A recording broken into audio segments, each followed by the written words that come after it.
ಬಸವಣ್ಣನವರು ಇರುವಂಥ ಒಂದು ಸಣ್ಣ ಕೆಲಸವನ್ನು ಎಷ್ಟು ಶ್ರದ್ಧೆಯಿಂದ ಮಾಡ್ತಿದ್ರು ಅಂತಂದರೆ ನಾವು ಶ್ರದ್ಧೆಯಿಂದ ಮಾಡೋದನ್ನು ಬಿಡ್ತೀವಿ. ಹಾಗಾಗಿ ಶ್ರದ್ಧೆಯಿಂದ ಮಾಡಲಾರ್ದಂಥ ಯಾವ ಕೆಲಸನೂ ಕೈಗೆ ಹತ್ತಲಿಕ್ಕೆ ಸಾಧ್ಯ ಇಲ್ಲ. ಹೂ ತರ್ಯಾಕಂತ ಹೋದ್ರೆ ನೀವು ಹೂ ಹರ್ಕೊಂಬರಕ್ಕೆ ಹೋಗಿರಲ್ಲ.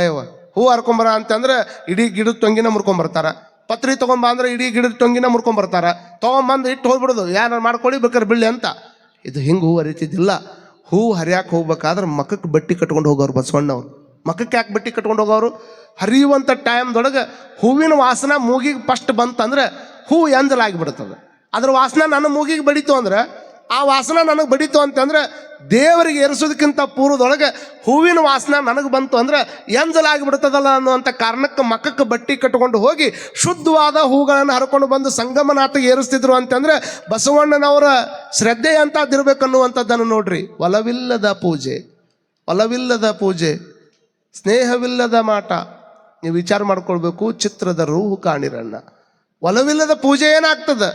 ಮನಸ್ಸಿನೊಳಗೆ ಒಲವಿಲ್ಲ ಅಂತಂದ್ರೆ ಬರೀ ಹಂಗ ಪೂಜೆ ಮಾಡಿದ್ರೆ ಅದು ಚಿತ್ರದ ರೂಹು ಕಾಣಿರಣ್ಣ, ಚಿತ್ರದ ಕಬ್ಬು ಕಾಣಿರಣ್ಣ. ಅಪ್ಪಿದರೆ ಸುಖವಿಲ್ಲ, ಮೆಲದರೆ ರುಚಿ ಇಲ್ಲ. ಈಗ ನಿಮ್ಮಲ್ಲಿ ಕಬ್ಬು ಅದಾವು, ಕಬ್ಬು ತಿಂದ್ರೆ ಖುಷಿ ಆಕತ್ತೋ? ಏನು ಕಬ್ಬಿನ ಚಿತ್ರ ಹಾಳ್ಯಾಗ ಬಿಡಿಸಿ ಹಾಳಿ ತಿಂದ್ರೆ ಖುಷಿ ಆಕತ್ತೋ?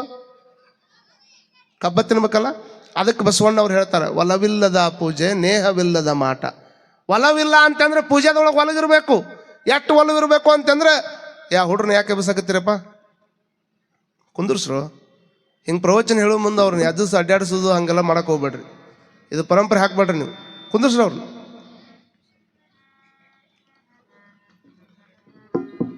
ಇಲ್ಲಿ ಕುಂದಿಸ್ತಾರೆ. ಮತ್ತೆ ಅದನ್ನು ಹೋಗಕ್ಕೆ ಬೇಡ. ದಯಮಾಡಿ ಡಿಸ್ಟರ್ಬ್ ಮಾಡಬೇಡ್ರಿ. ಅಪ್ಪಿದರೆ ಸುಖವಿಲ್ಲ, ಮೆಲಿದರೆ ರುಚಿಯಿಲ್ಲ, ಅಳಿಮನದವನ ಭಕ್ತಿ ಕೂಡಲ ಸಂಗಮ ದೇವ ಒಲವೆ. ಒಳ್ಳ ನೀವ ಹೂ ಅಂದ್ರೆ ನೀನ ಪೂಜೆ ಮಾಡ್ತೀನಿ ದಿವಸ. ಅವರ ಪೂಜೆ ಮಾಡ್ತಿರಲ್ಲ ಎಲ್ಲರೂ, ನೀವು ಮಾಡ್ತಿರಲ್ಲಪ್ಪ, ಪೂಜೆನ ಮಾಡ್ತಿರಲ್ಲ. ನಿಮ್ಗೆ ಕುಂತವ್ರಿಗೆ ಎಲ್ಲರಿಗೂ ಒಂದು ಪ್ರಶ್ನೆ ಕೇಳ್ತೀನಿ ನಾನು. ಪೂಜೆ ಮಾಡುವಂಥ ಟೈಮ್ದೊಳಗೆ ಎಲ್ಲದಕ್ಕಿಂತ ಮೊದಲು ಏನು ಬೇಕು? ಏನಿರ್ಬೇಕು? ಏನಿರ್ಬೇಕು? ಏನಿರ್ಬೇಕು ನೋಡ್ರಿ. ಎಲ್ಲ ಹುಡುಗರು ಹೇಳಕತ್ತಾವ ನೀರಿರ್ಬೇಕು ಅಜ್ಜವ್ರ, ನೀರಿರ್ಬೇಕು ಅಜ್ಜವ್ರ ಅಂತ. ಎಲ್ಲ ಮಾಡೋದಕ್ಕಿಂತ ಮುಂಚೆಕ ಹೂ, ಪತ್ರಿ, ಗಂಧ, ಅಕ್ಷತೆ, ನೈವೇದ್ಯ ಇವೆಲ್ಲ ಇರೋದಕ್ಕಿಂತ ಪೂರ್ವದೊಳಗೆ ಏನಿರ್ಬೇಕು ಅಜ್ಜರ ಅಂತ ತಿಳ್ಕೊಂಡಾರ. ಬರೇ ನೀರಿದ್ರೆ ಪೂಜೆ ಆಗೋದಿಲ್ಲ. ನೀರಿರಬೇಕು ಒಂದೇದ್ದು, ಅದ್ರ ಜೊತೆಗೆ ನೀ ಇರಬೇಕಲ್ಲೇ. ತಿಳಿದೈತೆ ನಿಮ್ಗಿಲ್ಲ? ಮತ್ತು ನೀ ಅಲ್ಲಿಲ್ಲ ಇಲ್ಲ ಬರೀ ಪೂಜೆ ಮಾಡೋದಂದ್ರೆ ಹಾಗದ ಕೆರವ ಹೊರಗೆ ಬಿಟ್ಟು ಹೊರಗೆ ದೇವಸ್ಥಾನಕ್ಕೆ ಹೋದಂಥ ಟೈಮ್ದೊಳಗೆ ದೇವಸ್ಥಾನಕ್ಕೆ ಹೊರಗೆ ಹೋದಾಗ ಭಾಳ ಮಂದಿ ಏನು ತಿಳ್ಕೊತಾರ, ಹೋಗಿದ್ದು ದೇವಸ್ಥಾನಕ್ಕೆ ಹೋಗ್ಯಾರ, ದೇವಸ್ಥಾನಕ್ಕೆ ಬಂದು ಚಲೋ ಪಾದರಕ್ಷೆ ಹಾಕ್ಕೊಂಡು ಬಂದೀನಿ, ಒಳಗರ ನಮಸ್ಕಾರ ಮಾಡಕ್ಕೆ ಬಂದೀನಿ, ಅಲ್ಲಾರ ಯಾರು ಇದ್ದಿದ್ದಿಲ್ಲ ಹಾಕ್ಕೊಂಡು ಬಂದೀನಿ, ಮತ್ತು ಯಾರು ಹಾಕ್ಕೊಂಡು ಹೋದ್ರೆ ಹೆಂಗೆ? ಯಾರ ಮೇಲೆ ಐತಿ ಒಂದು ಲಕ್ಷ? ಎಲ್ಲೈತಿ? ನೀವು ಪೂಜೆ ಮಾಡೋ ಮುಂದೆ ಹಾಲಿನ ಡಬ್ರಿ ಹೋಗಿ ಇದ್ರ ಮೇಲೆ ಇಟ್ಟಿರ್ತೀರಿ, ಒಳ್ಳೆ ಚಂದ ಗಂಟೆ ಹಿಡ್ಕೊಂಡು ಪೂಜೆನ ಮಾಡ್ತಿರ್ತೀರಿ. ನೋಡ್ಬೇಕು ಹಂಗೆ ಎಗ್ಗಳು ಹಂಗೆ ನೀರು ಹಾಕ್ಕೊಂಡು ಜಾಬ್ ಬಂತು ಭಸ್ಮ ಬಡ್ಕೊಂಡು ಹಂಗೆ ಬೆಳಗಿದ್ದ ಮತ್ತು ಹಂಗೆ ಅಂದ್ರೆ ನೋಡವ ಏನ ಬಂದ ನೋಡು, ಅವ್ನು ನೋಡ್ಕೊಂಬಾಯಿಲ್ಲ ಕರ್ಕೊಂಬಾಯಿಲ್ಲ ಅಂತೆ. ಅದ್ರಾಗ ಅವು ಮಂತ್ರನ ಹಾಲು ಡಬ್ರಿ ಇಟ್ಟು ನೋಡು, ಅದನ್ನು ನೋಡ್ಕೋ, ಇದನ್ನ ಮಾಡಿದ್ದು ನೋಡು, ಅದನ್ನು ಮಾಡ್ಕೋ, ಅದಾಗೈತೆ ನೋಡಿ ಇದನ್ನು ಮಾಡ್ಕೋ. ಇಂಥವೆಲ್ಲ ತಲೆಯಾಗಿ ಇಟ್ಕೊಂಡು ಪೂಜೆ ಮಾಡಿದ್ರೆ ಪೂಜೆ ಅಂತಾರನೇ ಇವ. ಎಷ್ಟು ನಿಮಿಷ ಪೂಜೆ ಮಾಡ್ತೀರ ಅನ್ನುವಂಥದ್ದು ಮುಖ್ಯ ಅಲ್ಲ, ಎಷ್ಟು ಚಂದ ಮನಸ್ಸು ಕೊಟ್ಟು ಆ ಭಗವಂತನ ಪೂಜೆ ಮಾಡ್ತಿರಲ್ಲ ಅದ್ರ ಮೇಲೆ ಅದ್ರ ಲಾಭ ಆಗ್ತದೆ. ಅದಕ್ಕೆ ಅವ್ರಂತಾರ, ಒಲವಿಲ್ಲದ ಪೂಜೆ ನೇಹವಿಲ್ಲದ ಮಾಟ, ಚಿತ್ರದ ರೂಹು ಕಾಣಿರಣ್ಣ. ಒಲವಿಲ್ಲ, ನಂಬಿಕೆ ಇಲ್ಲ ಅಂತಂದ್ರೆ ಆ ಪೂಜೆ ಹೆಂಗಾಕೈತೆ ಅಂದ್ರೆ ಚಿತ್ರದಾಗಿರುವಂಥ ಕಬ್ಬನ್ನು ತಿಂದ್ರೆ ಏನು ಸುಖ ಆಗೋದಿಲ್ಲ, ಅದ್ರ ಜೊತೆಗೆ ಅದನ್ನ ಬೆಲೆಯಕ್ಕೆ ಬರೋಂಗಿಲ್ಲ, ಅದನ್ನೇನು ಮಾಡಕ್ಕೆ ಬರೋಂಗಿಲ್ಲ. ಹೆಂಗೆ ಆಗ್ತದಲ್ಲ ಹಂಗೆ ನಿನ್ನ ಜೀವನ ಆಗ್ತದಪ್ಪ. ಅದಕ್ಕೆ ಬಸವಣ್ಣನವರು ಏನೇ ಮಾಡಿದ್ರು ಸಹಿತ ಕಪ್ಪಡಿ ಸಂಗಮನಾಥನ ಪೂಜೆ ಮಾಡ್ಬೇಕಾದ್ರೆ ಹೂ ತರಾಕನ ಇಷ್ಟಕೊಂಡು ಆನಂದ ಪಡ್ತಿದ್ದ ಅಂತಂದ್ರೆ ಅಷ್ಟೇ ಶ್ರದ್ಧೆಯಿಂದ ಗುರುಗಳು ಪಾಠ ಕೇಳಕ್ಕೂ ಹೋಗಾವ. ಅನೇಕ ವರ್ಷಗಳ ಹಿಂದೆ ಎಷ್ಟೋ ಮಕ್ಕಳಿಗೆ ಹೇಳಿದ್ರು ತಿಳ್ಕೊಳ್ಳಾರ್ದಂಥ ಮಕ್ಕಳು ಅಲ್ಲಿ ಇದ್ವು. ಆದರೆ ಬಂದು ಸ್ವಲ್ಪ ದಿವಸದೊಳಗೆ ಗುರುಗಳ ಪ್ರೀತಿಯನ್ನು ಇಷ್ಟು ಗಳಿಸ್ಕೊಂಡು ಬಿಟ್ಟಿದ್ದ. ಯಾವ ಕೆಲಸ ಕರೆದ್ರೂ ಸಹಿತ ಮುಂದೆ ಇರೋ ಬಸವಣ್ಣ, ಬೇಕಾದ ಕೆಲಸ ಇರಲಿ, ಬೇಕಾದಂತ ಹೇಳಿದ್ರು ಸಹಿತ ನಾನು ಒಲ್ಲೆ ಅಂತಿರಲಿಲ್ಲ. ಯಾವ್ದಾರ ಕರೆದ್ರೆ ಕೆಲವು ಮಂದಿ ಆಟಕ್ಕೆ ಕರಿಬೇಡ್ರಿ, ಇದಕ್ಕೆ ಏನ್ರಿ ಪಾಠಕ್ಕೆ ಕರಿಬೇಡ್ರಿ, ಊಟಕ್ಕೆ ಮರಿಬೇಡ್ರಿ ಅಂತ ಭಾಳ ಮಂದಿ ಹೇಳ್ತಾರೆ. ಆದ್ರೆ ಬಾಪ ಬಸವಣ್ಣ ಅವರು ಯಾವುದರ ಕೆಲಸ ಇರಲಿ ಬಸವ ಅಂದ್ರೆ ಸಾಕು ಓಡಿ ಬಂದು ಗುರುಗಳೇ ಅಪ್ಪಣೆ ಆಗ್ಬೇಕು, ಏನು ಮಾಡ್ಬೇಕು ಹೇಳ್ರಿ ಅಂತ ಅಷ್ಟು ಗುರುಗಳ ಪ್ರೀತಿಯನ್ನು ಗಳಿಸ್ಕೊಂಡು ಕಲಿಯುವಂಥ ಟೈಮ್ದೊಳಗೆ ಕೂಡಲ ಸಂಗಮದೊಳಗೆ ನಾನಾ ಥರದ ಜನ ಬರೋರು. ಬರುವಂಥ ಎಲ್ಲ ಜನಗಳು ಅಲ್ಲಿ ಬಂದು ದರ್ಶನ ಮಾಡ್ಕೋಬೇಕಾದ್ರೆ ದೇವರನ್ನು ಒಲಿಸ್ಕೋಬೇಕಾದ್ರೆ ಹಂಗೆ ಮಾಡ್ಬೇಕಪ್ಪ, ದೇವ್ರನ್ನ ಒಲಿಸ್ಕೋಬೇಕಾದ್ರೆ ಇಂಥ ಕಾರ್ಯ ಮಾಡ್ಬೇಕಪ್ಪ, ಅಷ್ಟು ದೊಡ್ಡ ಹೋಮ ಮಾಡಬೇಕು, ಹೀಗೆ ಮಾಡಿದಾಗ ದೇವ್ರು ಒಲಿತಾನ, ಅದನ್ನು ಮಾಡ್ಬೇಕಾದ್ರೆ ಇಷ್ಟಾಕೊಂಡ ರೊಕ್ಕ ಬೇಕಾಗ್ತದೆ. ಹೀಗೆಲ್ಲ ಅಲ್ಲಿ ಹೇಳಿದಂಥ ಟೈಮ್ದೊಳಗೆ ಸಾಮಾನ್ಯರಿಗೆ ಏನು ಅನಿಸೋದು, ನಾವೆಲ್ಲ ಅಷ್ಟು ಖರ್ಚು ರೊಕ್ಕ ಮಾಡಿ ಹೆಂಗೆ ಪೂಜೆ ಮಾಡೋಕ್ಕಾಗ್ತದ್ರಪ್ಪ, ಅಷ್ಟಕ್ಕೊಂಡ ರೊಕ್ಕ ಖರ್ಚು ಮಾಡಿ ನಾವು ಪೂಜೆ ಮಾಡ್ಬೇಕಂದ್ರೆ ರೊಕ್ಕ ಬೇಕಲ್ರಿಪ್ಪ ನಮ್ಮ ಹತ್ರ ಅಂತ ತಿಳ್ಕೊಂಡು ಮನಸ್ಸಿಗೆ ನೋವು ಮಾಡ್ಕೊಂಡು ಹೊರಗೆ ಬರೋ ಪಾಪ.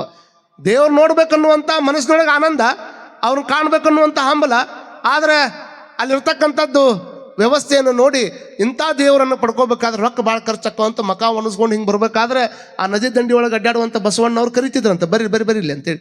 ಯಾಕೆ ಹೊಂಟೀರಿ? ಇಲ್ಲ, ದೇವ್ರ ಪೂಜೆ ಮಾಡ್ಬೇಕಂತ ಬಂದಿದ್ವಿ, ದೇವ್ರನ್ನ ಕಾಣ್ಬೇಕಂತ ಮಾಡಿದ್ವಿ, ಅಂಥ ದೇವ್ರನ್ನ ಕಾಣಬೇಕಾದ್ರೆ ಇಂಥ ಹೋಮ ಮಾಡಿಸಂದ್ರು, ಇಷ್ಟ ಹಾಕೊಂಡು ಅದಕ್ಕೆ ಖರ್ಚಾಗತ್ತಂತ ಹೇಳಿದರು. ಹೀಗಾಗಿ ಆ ರೊಕ್ಕ ನಮ್ಮ ಹತ್ರ ಇಲ್ಲ, ಹಾಗಾಗಿ ನಾ ದೇವ್ರು ಕಾಣೋಕ್ಕಾಗತ್ತೇ ಇಲ್ಲ ಅಂತ ಕೇಳಿದ್ರೆ ಅವಾಗ ಯಾಕೆ ಆಗೋದಿಲ್ರಪ್ಪ, ನಿಮ್ಮಂಥವ್ರನ್ನ ದೇವ್ರು ಯಾಕೆ ಕಾಣೋದಿಲ್ಲ? ದೇವ್ರು ಯಾರನ್ನ ಕಾಣ್ತಾನಂತ ಮಾಡ್ರಿ ನೀವು? ದೇವ್ರು ಯಾರ ಹತ್ರ ಬರ್ತಾನಂತ ಮಾಡ್ರಿ ನೀವು? ಹೊಗಳವ್ರ ಹತ್ರ ಬರ್ತಾನೆ ಏನು ದೇವ್ರ? ಹೊಗಳವ್ರ ಹತ್ರ ಬರೋದಿಲ್ಲ. ಒಂದು ತೋಟದಾಗ ನಿಮಗೆಲ್ಲ ತೋಟ ಪಟ್ಟಿದಾವ. ಈಗ ಒಬ್ಬರು ತೋಟ ಮಾಡಕ್ಕೆ ಕೊಟ್ಟಿರಿ, ಒಬ್ಬರು ತೋಟ ಮಾಡಕ್ಕೆ ಕೊಟ್ಟಿರಿ, ಆ ತೋಟದಾಗ 2 ಆಳು ಇಟ್ಕೊಂಡಿರಿ. ಒಬ್ಬವ ನೀವು ಬಂದು ಗುಡ್ಲೆ ಹೊಗಳ್ತಾನೆ, ನಿಮ್ಮನ್ನು ಬಂದು ಗುಡ್ಲೆ ಕದ ತೆಗಿತಾನೆ. ಸೌಕಾರ ನೀವಂದ್ರೆ ನಮ್ಗೆ ಭಾಳ ಖುಷಿ ರೀ, ನೀವು ಇದ್ದಿದ್ದಕ್ಕೆ ನಾವು ಬದುಕಾಕತ್ತೀವಿ ರೀ, ನೀವಿಲ್ಲ ಅಂದ್ರೆ ನಂದು ಏನು ಇರ್ತಿದ್ದಿಲ್ರಿ ಅಂತ ಬರೀ ಹೊಗಳದ ಮಾಡ್ತಾನೆ. ಇನ್ನೊಬ್ಬ ಆಳದಾನ, ಅವ ಓಡಿ ಬಂದು ಕದ ತೆಗಿತಾನೆ. ಸೌಕಾರಿಗೆ ಏನು ಬಿಸಿಲಾಗ್ಬಾರ್ದಂತ ಛತ್ರಿ ಹಿಡಿತಾನೆ. ಅಲ್ಲಿ ಬಂದು ಕುಂತ ಗುಡ್ಲೆ ಒಂದು ನಾರಿಯಲ್ಲಿ ತೊಗೊಂಬಂದು ತೆಂಗಿನಕಾಯಿ ತೊಗೊಂಬರ್ತಾನೆ, ಎಳ್ನೀರು ತೊಗೊಂಬಂದು ಕೊಡ್ತಾನೆ. ಮನೆಗೆ ಹೋಗ್ಬೇಕಾದ್ರೆ ಎಲ್ಲ ಕಾಯಿಪಲ್ಲೆಯನ್ನು ತಯಾರು ಮಾಡಿ ಬುಟ್ಟಾಗಿಟ್ಟು, ಸೌಕಾರ ಕಾಯಿಪಲ್ಲೆ ಬುಟ್ಟಾಗಿಟ್ಟಿನ್ರಿ, ಮತ್ತು ಹಂಗೇನಾರು ಬೇಕಾದ್ರೆ ಹೇಳ್ರಿ, ನಾಳೆ ಮುಂಜಾನೆ ಹಾಲು ತೊಗೊಂಬರ್ತೀನಿ ಅಂತ ಒಬ್ಬ ಅಂತಾನೆ. ಈಗ ಇಲ್ಲಿ ಕುಂತವ್ರು ಹೇಳ್ಬೇಕು, ನಾನು ಪಟ್ನ ಹೇಳ್ಬೇಕು. ನೀವು ಅವ ಹೊಗಳವ್ ನಮ್ಮ ಮೇಲೆ ಪ್ರೀತಿ ಇರ್ತಾನೋ ಏನು? ನಿಮಗೆ ಬಂದು ಕೂಡಲೇ ಎಳ್ನೀರು ಕೊಟ್ಟು ಕಾಯಿಪಲ್ಲೆ ಕೊಟ್ಟು ಹಣ್ಣು ಕೊಟ್ಟು ಕಳ್ಸೋನ ಮೇಲೆ ಪ್ರೀತಿ ಇರ್ತಾನಪ್ಪ? ಪಟ್ನ ಹೇಳ್ರಿ ನೀವು. ಯಾರ ಮೇಲೆ? ನೋಡ್ರಿ, ಕಾಯಿಪಲ್ಲೆ ಕೊಡೋನ ಮೇಲೆ ಅಂತ ಹೇಳಕತ್ತಾರ. ಇದನ್ನು ಯಾಕೆ ನಾನು ನಿಮ್ಗೆ ಹೇಳಾಕತ್ತೀನಿ ಅಂತಂದ್ರೆ, ದೇವರು ಬರೀ ಮಂತ್ರಗಳನ್ನು ಹೇಳೋದ್ರಿಂದ, ಕೇವಲ ಅವನ ಅಭಿಷೇಕ ಮಾಡೋದ್ರಿಂದ, ಅವನು ಬಾಯಾಗ ಹೊಗಳೋದ್ರಿಂದ ಅವನ ದೇವ ಪ್ರಸನ್ನ ಆಗೋದಿಲ್ಲ. ಯಾರಿಗೆ ಪ್ರಸನ್ನ ಆಕ್ಕನಂದ್ರೆ, ಎಲ್ಲ ಜಗತ್ತಿನೊಳಗಿರ್ತಕ್ಕಂಥವ್ರು ಎಲ್ಲರೂ ನನ್ನ ಮಕ್ಕಳ, ನಿನಗೆ ಚಲೋ ಅನ್ನ ಸಿಕ್ಕದ.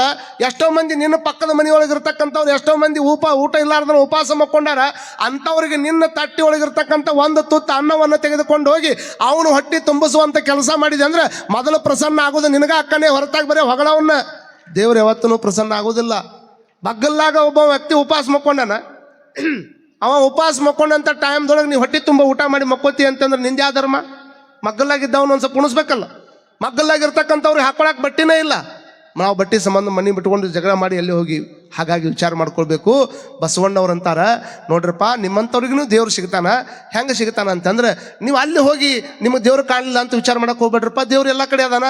ಮೊದಲ ನಿನ್ನ ಅಂತರಂಗವನ್ನು ಶುದ್ಧ ಮಾಡ್ಕೋ ಅಂತ ಹೇಳಿದವ ಪರಮ. ರೊಕ್ಕ ಇಲ್ಲಾರ್ದು ಹೇಳ್ತೀನಿ ನೋಡಪ್ಪ, ಅಂತರಂಗ ಶುದ್ಧವನ್ನು ಮಾಡ್ಕೊ. ಅಂತರಂಗ ಮತ್ತೇನು ಮಾಡ್ಕೋಬೇಕ್ರಿ? ಬಹಿರಂಗ ಶುದ್ಧ ಮಾಡ್ಕೊ ಅಂತೇಳಿ.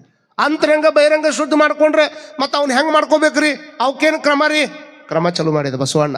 ಅಂತರಂಗ ಬಹಿರಂಗ ಶುದ್ಧ ಆಗಬೇಕು ಅಂತಂದ್ರೆ ಕಳಬೇಡ, 1ನೇ ಸೂತ್ರ ಹೇಳಿದ್ರು ನೋಡ್ರಿ. ಅಂತರಂಗ ಬಹಿರಂಗ ಶುದ್ಧ ಆಗ್ಬೇಕಂದ್ರೆ 1ನೇ ಸೂತ್ರ ಯಾವುದು? ಕಳಬೇಡ, ಕಳುವನ್ನು ಮಾಡಬೇಡ, ಹುಷಿಯ ನುಡಿಯಲು ಬೇಡ, ಸುಳ್ಳುತನ ಮಾತಾಡಕ್ಕೆ ಹೋಗಬೇಡ. ಎಷ್ಟು ಸುಳ್ಳು ಮಾತಾಡಿ ಏನು ಮಾಡಾವದಿ? ಸುಳ್ಳು ಮಾತಾಡಿ ಹೊಟ್ಟೆ ತುಂಬಿಸ್ಕೊಳಕತ್ತೀಯಲ್ಲ, ಎಷ್ಟು ದಿವಸ ಬದುಕಾವದಿ? ಇಲ್ಲೇ 2 ದಿವಸ ಬದುಕವ್ರದೀವಿ. ಸುಳ್ಳು ತೋಣ ಗೇಣೋದ್ದ ಹೊಟ್ಟೆಯನ್ನು ತುಂಬಿಸೋದಕ್ಕೆ ಮಾರೋದ್ದ ವೇಷ ಹಾಕ್ತಾನೆ ಮನುಷ್ಯ. ಬರೀ ಇಟ್ಟು ಹೊಟ್ಟೆ ತುಂಬಿಸ್ಕೊಳ್ಳೋದಕ್ಕೆ ತರತರದ ವೇಷ ಹಾಕ್ಕೊಂತಾನ, ತರತರದ ಮೋಸವನ್ನು ಮಾಡ್ತಾನ. ಎಷ್ಟೋ ಮಂದಿಗೆ ಸಿಕ್ಕಾಪಟ್ಟಿ ಕೊಟ್ಟು ರೊಕ್ಕ ಹೊಳೆ ಕೊಡುವ ಅಂದ್ರೆ ಸಿಟ್ಟಿಗೆ ಬರ್ತಾನ. ಇಂಥವೆಲ್ಲ ನಾಟಕ ಸಿಕ್ಕಾಪಟ್ಟಿ ಮಾಡಿ ಈ ಹೊಟ್ಟೆ ತುಂಬಿಸ್ಕೊಳಕತ್ತೀಯಲ್ಲ, ಅದಕ್ಕೆ ಅವ್ರಂತಾರ, ಹುಷಿಯ ನುಡಿಯಲು ಬೇಡ, ಮುನಿಯ ಬೇಡ, ಮತ್ತೊಬ್ಬರ ಮೇಲೆ ಸಿಟ್ಟಾಗಕ್ಕೆ ಹೋಗಬೇಡ. ಎದಕ್ಕೆ ಸಿಟ್ಟಾಕಿದಿ? ಯಾಕೆ ಕಾರಣಕ್ಕೆ ಸಿಟ್ಟಾಕಿದಿ?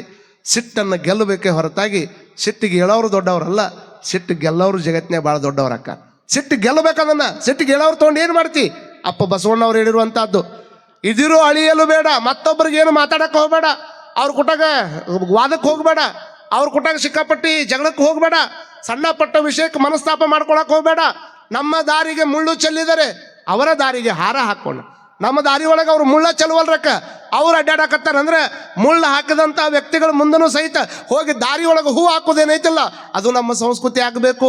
ನಮ್ಮ ದಾರಿಗೆ ಮುಳ್ಳು ಚೆಲ್ಲಿದರೆ ಅವರ ದಾರಿಗೆ ಹೂವು ಹಾಕೋಣ. ನಮ್ಮ ಬೆನ್ನಿಗೆ ಚೂರಿ ಚುಚ್ಚಿದರೆ ಅವರ ಕೊರಳಿಗೆ ಹಾರ ಹಾಕೋಣ. ದ್ವೇಷ ಸಾಧಿಸಿ ಜಗದಿ ಏನಿದೆ? ದ್ವೇಷ ಮಾಡ್ಕೊಂತ ಜಗತ್ತಿನಾಗ ಏನು ಮಾಡ್ಬೇಕಂತ ಮಾಡಿಯಪ್ಪ? ದ್ವೇಷದಿಂದ ಏನು ಸಾಧನೆ ಮಾಡೋಕ್ಕಾಗ್ತದೆ? ದ್ವೇಷ ಸಾಧಿಸಿ ಜಗದಿ ಏನಿದೆ? ಪ್ರೀತಿ ಒಂದೇ ಜಗತ್ತನ್ನು ಗೆಲ್ಲುವುದಿದೆ.